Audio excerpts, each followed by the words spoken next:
সবকিছু যদি আল্লাহ সৃষ্টি করে থাকে তাহলে আল্লাহকে কে সৃষ্টি করেছে?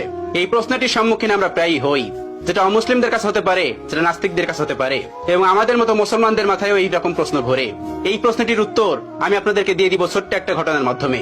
তো চলুন শুরু করা যাক সেই ঘটনাটি।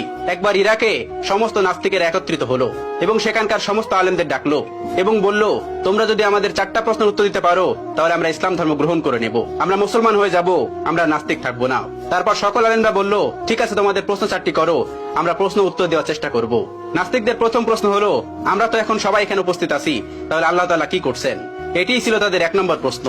তাদের 2 নম্বর প্রশ্ন, আল্লাহ তাআলা গোটা পৃথিবীকে কিভাবে পরিলক্ষিত করে, কিভাবে তিনি গোটা পৃথিবীকে একা পরিচালনা করেন?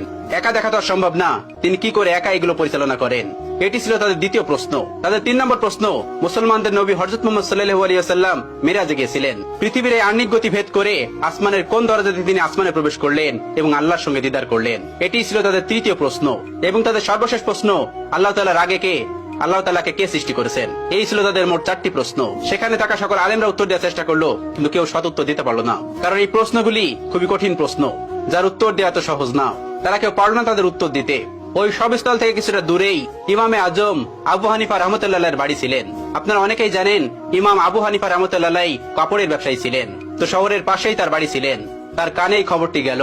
তিনি জানতে পারলেন সবস্থলে এই ঘটনাটি ঘটছে। তিনি দ্রুত বাড়ি থেকে বের হয়ে সেই সবস্থলে উপস্থিত হলেন। তার বয়স তখন মাত্র 13 বছর। তখন তিনি 30 পারা কোরআনের হাফেজ। তিনি সেখানে উপস্থিত হলেন এবং তিনি পিছন থেকে বললেন, আমি তোমাদের এই 4টি প্রশ্নের উত্তর দিতে চাই। সবাই সেখানে অবাক হয়ে গেল, এই ছোট্ট বাচ্চাটি এই কঠিন কঠিন প্রশ্নের উত্তর দেবে? অবাক হয়ে তাকে ডেকে নিল এবং বলল, তুমি আসো। তিনি বললেন, আমি তোমাদের এই সকল প্রশ্নের উত্তর দিব। সবাই রাজি হলেন। তিনি বললেন, প্রশ্ন কে করবে? একজন দেখিয়ে দিলেন, ওই যে মঞ্চে যে বসে আছেন উনি প্রশ্ন করবে।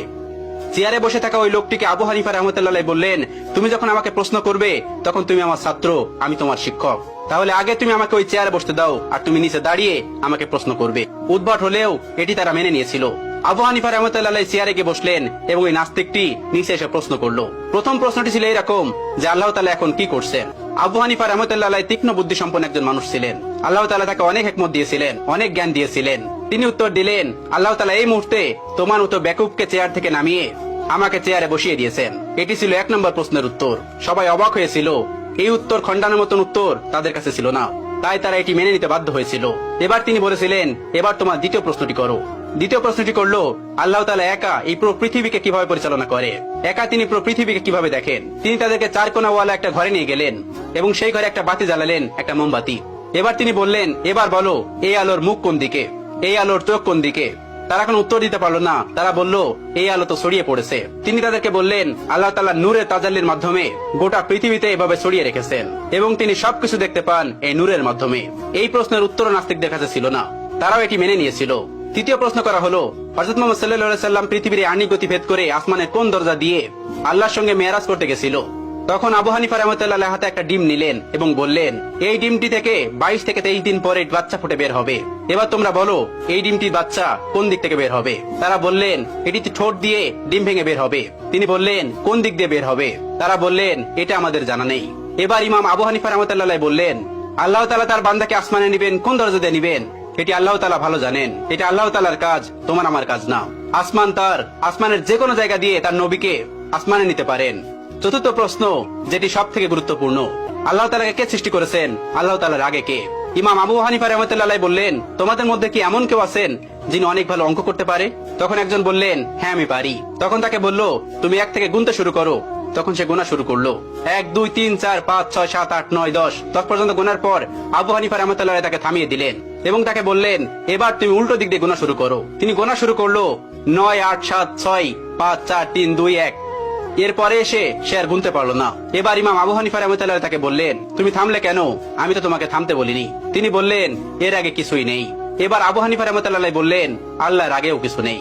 সামান্য একটা সংখ্যা দিয়ে যদি তার আগে কি আছে তুমি বুঝতে না পারো, তাহলে তুমি সেই মহান সত্তাকে কিভাবে বুঝতে পারবে যে তার আগে কেউ নেই? তোমার মাথায় এই জ্ঞান আল্লাহ তাআলা দেননি। এজন্য তুমি প্রশ্ন করো, আল্লাহ তাআলার আগে কে? আল্লাহ তাআলার আগে কেউ নন।